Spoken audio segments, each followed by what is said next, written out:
talk about where you served and when. If you could tell us the branch of service that you served in and how you came to choose it.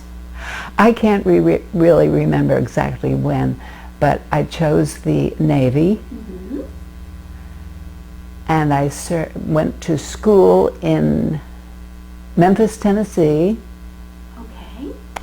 and then served in Pensacola, Florida. Wonderful. What kind of schooling did the Navy provide you with? Mechanic maintenance, Ooh. And what did you maintain? aircraft. They must have been so exciting. So as a woman that decided to join the Navy during World War II, how many women were in your class when you were in training? Do you remember it being loads of women, or were you one of few? Quite a few. Mm-hmm. I won't say loads, and I won't say just a few. There were a nice, comfortable number. Mm-hmm. And did you maintain any friendships with them as you went to Pensacola, Florida? Did you travel, and were you all stationed together, seeing as you just learned the same military job? Do you know, I can't remember that because we went to mechanic school in Memphis, and then I was transferred to Pensacola, and I don't remember how many other women were transferred to that particular location. Okay. We're going to go all the way back to the first day. I interviewed a young Marine, and she told me about how her parents felt about their daughter joining the military and how she got there. You know, we take for granted transportation so much today, but maybe you took a train, or maybe it was the first time you ever went through New York City. So why don't we go back to the first day? Do you remember how your parents felt? They were proud because they had two girls. My sister was married to a minister, and they did missionary work in Africa, and I was the other one. And I got into service because a friend of mine whom I grew up with at church said, "Have you ever thought of going into service?" That was the first and only time, because I was going to USO and going to dances and stuff like that, and I hadn't thought of joining until he asked me that question. Wow, he planted the seed. How old Yep. were you when he asked you the question? I don't know, probably 20, 21, somewhere around there. Right, so you were out of high school, Oh yeah. and you were looking for how to I was serve the Lord. I was going to school in New York, Cooper Union, Okay. And what were you going to school for? art. Art. Ooh, that sounds wonderful. But this stirred your curiosity, and you decided to serve. Yep. So how did you get from home to reporting for duty? Well, I lived in Flushing, which meant there was the railroad there, so I was able to go by train. Okay. And where did you go from there to where? Where was the first place you went? Do you know, hey, listen, you're asking questions about something that happened a long time ago. I know. Well, that's okay. But we had to go to mech school. I guess it was in New York City somewhere, I think. And being a New York girl, you'd already been to New York City. Oh yeah, oh that was nothing. Yeah. Okay. All right. So why don't you tell me about what you can remember about mechanic school? How did you choose that, or did the Navy choose it for you? It seemed that they had tests which tested your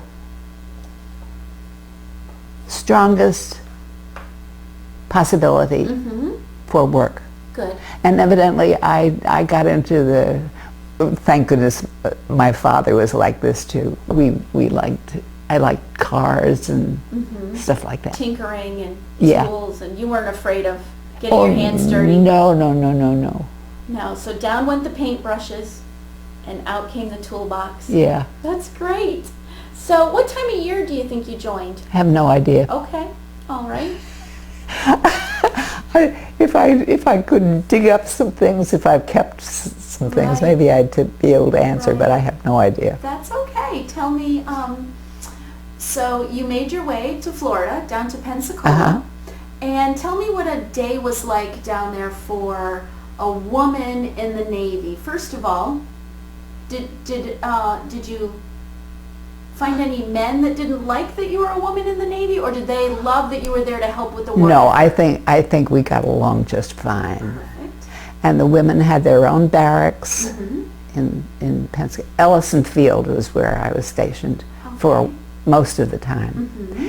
And also, which was very interesting, there were some of the British pilots were on that same base I hadn't for heard a that. while.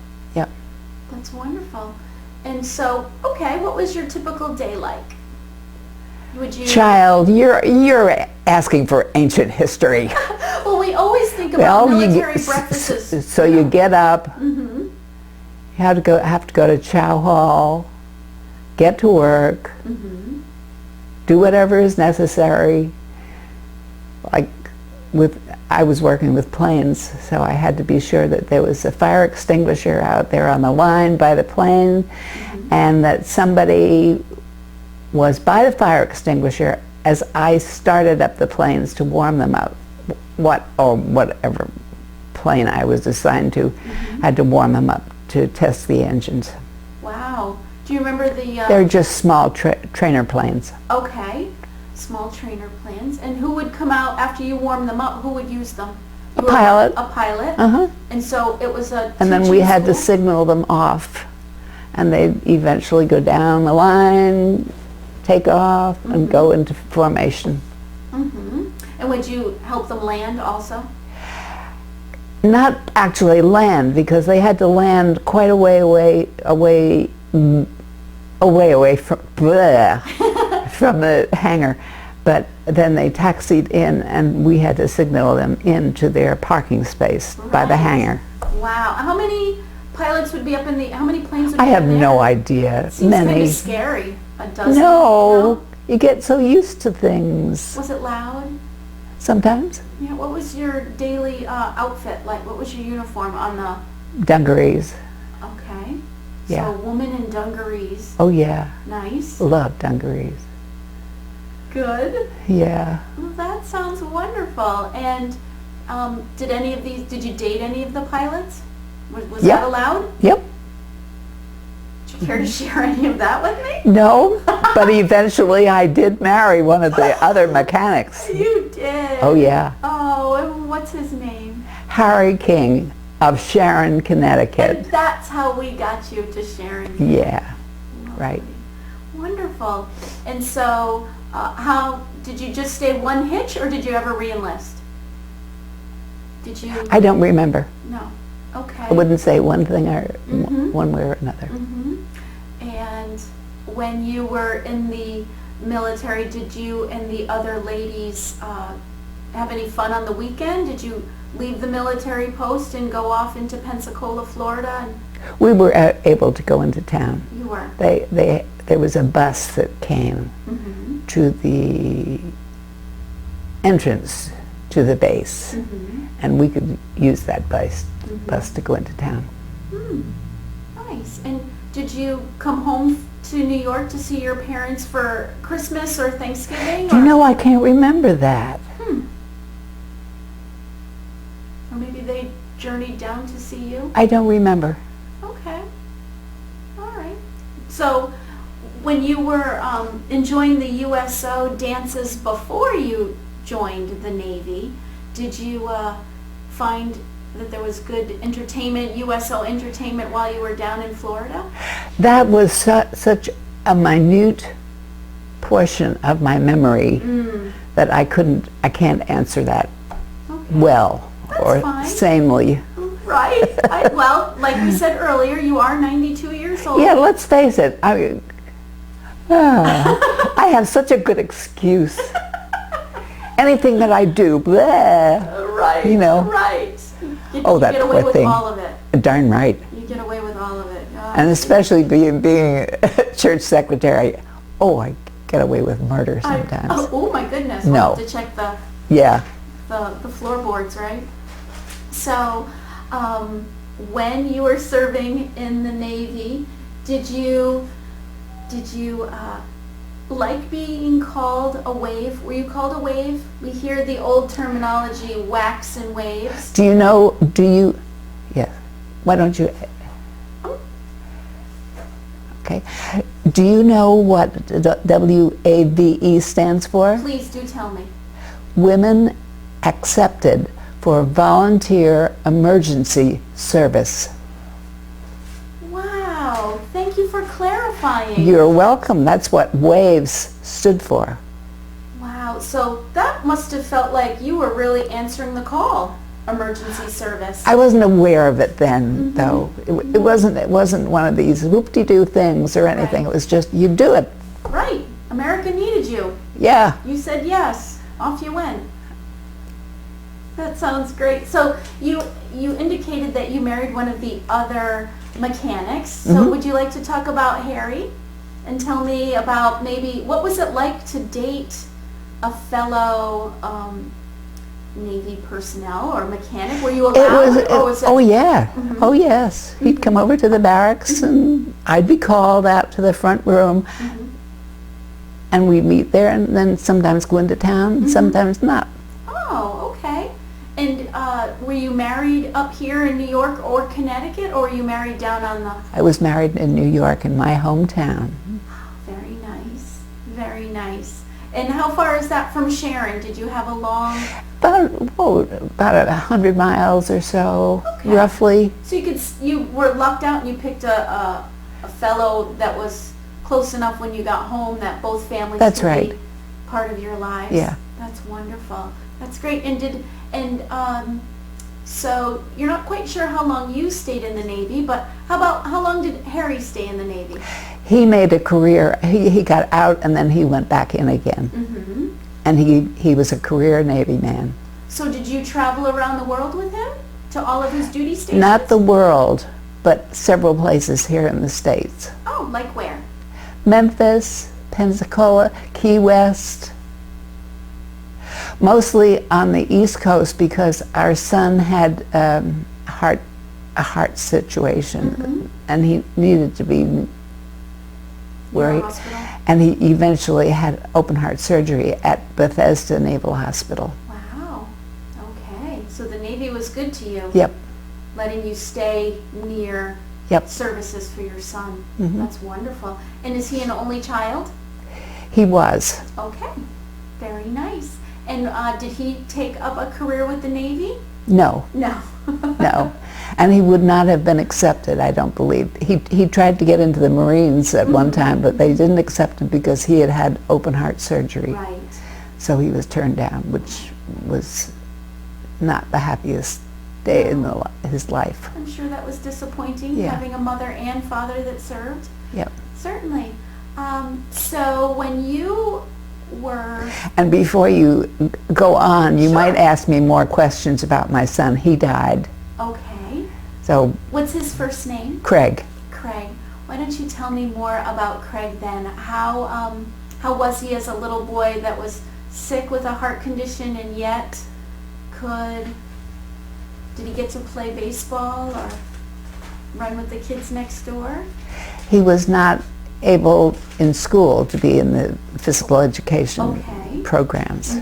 But that's all right. He was fine. He was fine? Yep, everything was fine. That's good. And so he wanted to be a Marine. Yeah, let's not concentrate on Craig. Okay, then we won't. Okay. But then we won't. And so what I'd like to know is, did you keep in contact with any of the Navy families that you served with? No.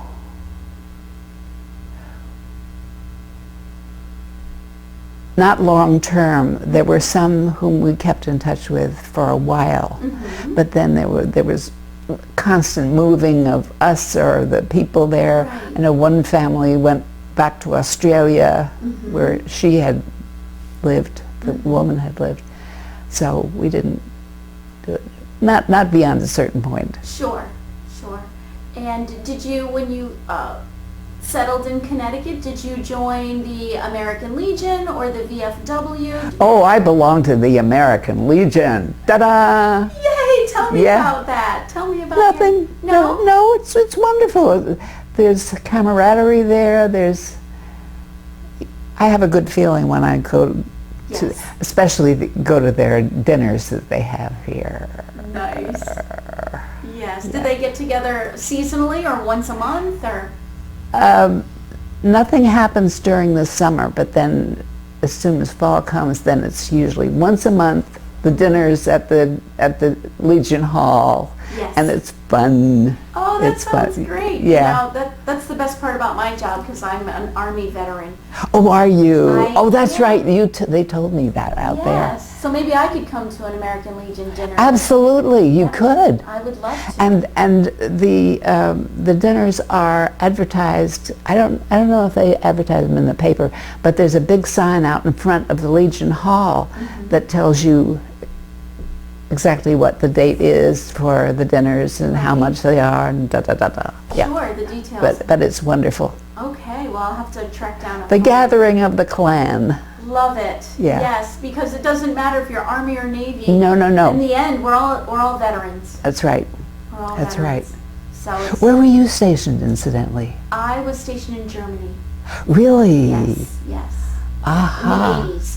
So in the 1980s. Oh, wow. Yes, it was lovely. It was lovely. And that's why I love this project so much, because I get to learn about my forefathers and foremothers and who served where Yeah. and what inspired them to serve our nation and to keep this record alive. Well, I know I will never forget the name of Harvey Mariner. He was somebody whom I grew up with. He went to the same church that I did. And he was the one who said, "Have you ever thought of going into service?"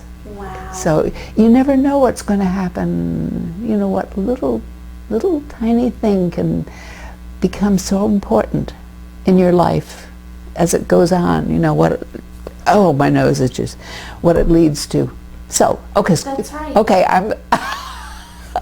I'm seriously thinking of interviewing you. Yeah, well, maybe Yeah, we'll okay. turn the camera around next time. Okay. Could you tell me about when you were wearing your uniform, your dress uniform? So your maintenance uniform was dungarees. Mm-hmm. Did you have inspection once a month and wear your dress uniform? We did have inspection. In fact, there was inspection almost every day in that. Before we went out on the line to maintain the planes, we had to line up inside the hangar, and there was kind of an inspection then. But that, of course, that was with dungarees and so forth. Inspection with dress uniform, I forget that. I forget. That's okay. Do you still have your uniform and your awards and decorations and pins, and do you have your old uniform? I used to. It was great. But I had the jacket changed so that it just curved instead of having like lapels or something. Right. Yeah. Right. And it was good. Those were made, and the material was gorgeous. I bet. So I used that for years. But then, farewell. Yes, does happen, doesn't Yeah. it? Off to the next thing. Yep. Great. Can you tell me about the planes, the maintenance? What kind of things did you do? So you warmed them up, you turned them on, you climbed into the cockpit and turned them on and warmed them up. And then what if something went wrong? Were you the one that fixed it? Like if you heard a noise or it didn't No, catch? we had to write sheets as we were in the plane, because you tested different instruments within the cockpit. And if there was anything wrong with the instrument that didn't, you had to write that down on a piece of paper, and that was turned in. And chances are the plane was, if there was something wrong, it was not used, and then it was taken into the hangar, and the mechanics in there would take care of it. Take care of the next step. Okay. Yep. Well, that's interesting. Do you live near airport now? Do you see planes go over and you think, oh, because they're smaller little planes that people might fly from a little airport in town. Do you see them and wonder? There are good. You know, there are quite a few places around here. Like there's an airport up in Egremont. I know that, and chances are their planes, and I think that there are some small planes, go over Sharon. I always look up when I hear a plane. I bet you do. Yeah. Do you try and identify, oh, that's No. That strains the brain. That's right. We don't have to do that anymore. No way. Get to do what we enjoy. Yep. So now that you're settled in Sharon, Connecticut, you keep alluding to your job. Why don't you tell me what you did after the Navy? So you followed your husband around. Did you have a career of your own? Family? What did I have done so many things. I have done so many things. I did typing for a bookman. That was the big thing that I did at home. I worked at the hydroponic place up in Lakeville for a while. That's where vegetables are grown in water. They're on pallets and they're in water. That's why the hydroponic. I worked there. I was assistant town clerk here in Sharon. Where else did I work? I always was working. Right.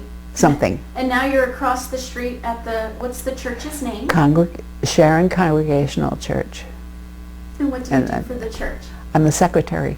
Nice. So you make it run. Keep track of everything. Let's face it. No, that's my dear family. That's my second family, and they're wonderful. It is a wonderful church family, with Terry Ryan and Jody Guerrera. She is also a minister there. We have 2 ministers. Oh, how lucky! Yeah. That's wonderful. And we talked a little before we got started on how much we like to enjoy music. What's your favorite kind of music? What did we say it was? Any good patriotic? Yes. Any good patriotic song? Exactly. The whole bunch. Yes. Everything. Yes. It's a grand old flag, and good stuff like that. Right. I love that. Yes. God bless America. Yeah. Oh yeah. We try to fit that in the summer church hours to. Good. Because everybody knows it by heart. You don't need a chorus. That's right. That's right. That's why it was so wonderful that I forget exactly. It was a Sunday right near the 4th of July, and that's when our pianist chose to end the service with a whole medley of patriotic songs. And I mean, we were singing. It was great. Oh, it was raise great. The roof. Yeah. Yes, it's perfect. Yeah. And let's see, we have to stretch this out 6 more minutes. Good grief, Gert. Oh, so I'm going to ask was there something that you had wanted? Carol had mentioned by note that perhaps you wanted to talk about your husband's service of what you did when you were dating, and then what you did when you were on different military bases. Oh, no, we were always together. And he was a mechanic also, but a super mechanic. He was really good. In fact, he was great with planes and then also cars. And invariably, after we got out, he didn't get out of service. He was a career man. But it seemed as though we always had somebody's car either in our garage or in the backyard, and he was working on somebody's car. He was a great mechanic. He was. Yeah. Wow. And what was his rank when he got out? Do you remember? He stayed enlisted the whole time? Yep. So he was. Yep. Wonderful. That's great. We'll have to track down some photos of you two in your uniform to include in this. Okay, interview. I have really good pictures at home. Excellent. I can call you Uh-huh. and we'll arrange. I'll come up to Sharon and we'll go maybe over to the town hall or the school and scan them in electronically, so Okay. I don't have to take them. Yeah, I have one really big picture Beautiful. of Harry. It is beautiful. It's in a nice frame. And then I have one of me in my uniform. But Okay. We'll make arrangements. okay. We'll get together. So is there anything? And I've also got a picture of when we were married. Ooh, okay. You know that's my favorite. I want to see that too. Is there anything else about your wonderful life that you'd like to include forever? This will be kept at the Library of Congress. The only thing I could think of was it has really been a privilege, especially since, like, I was over in Africa. I visited my sister over there, and I've seen how people live there. And when you think of how we live here, and the comparison, the two, there is nothing like the life in this country, and we better jolly well be thankful for it. Amen. Well, That's it. that's it. Thank you. You're welcome.